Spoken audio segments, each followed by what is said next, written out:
Welcome to our channel. Today we how to subscribe with Conga for CPQ and CRM documents step by step clearly. Once logged in, navigate to the dashboard. Look for the Subscriptions tab on the left-hand menu. Click on the Subscriptions tab to open the subscription management page. Select the Create New Subscription button to initiate the process. Select either a CPQ document or a CRM document based on your needs. Next, define the frequency of the subscription, such as daily, weekly, or monthly. Enter the specific criteria for the documents you would like to receive.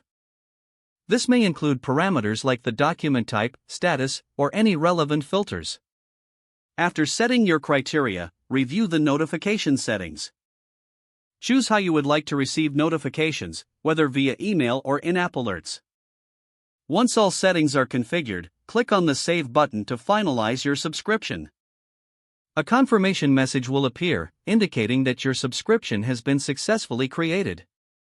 You can manage or edit your subscriptions at any point from the Subscriptions Management page. Make sure to check for any new documents based on your selected frequency. If the page does not load, refresh the browser or try again in a private or incognito window. Make sure you are using the correct email address, then retype it carefully to avoid small typos. If your password is not accepted, use the reset option and create a new strong password you can remember. Check your spam folder for verification or security emails, then complete any requested confirmation steps. Enable two-factor authentication if available to improve account security and reduce unauthorized access risk. After signing in, review your profile details so your contact information and settings are accurate and current.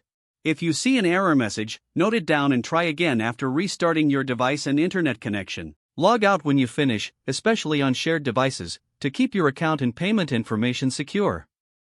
If the page does not load, refresh the browser or try again in a private or incognito window.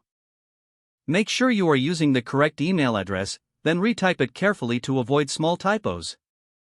If your password is not accepted, use the reset option and create a new strong password you can remember.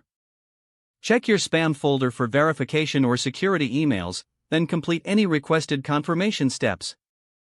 Enable two-factor authentication if available to improve account security and reduce unauthorized access risk. After signing in, review your profile details so your contact information and settings are accurate and current.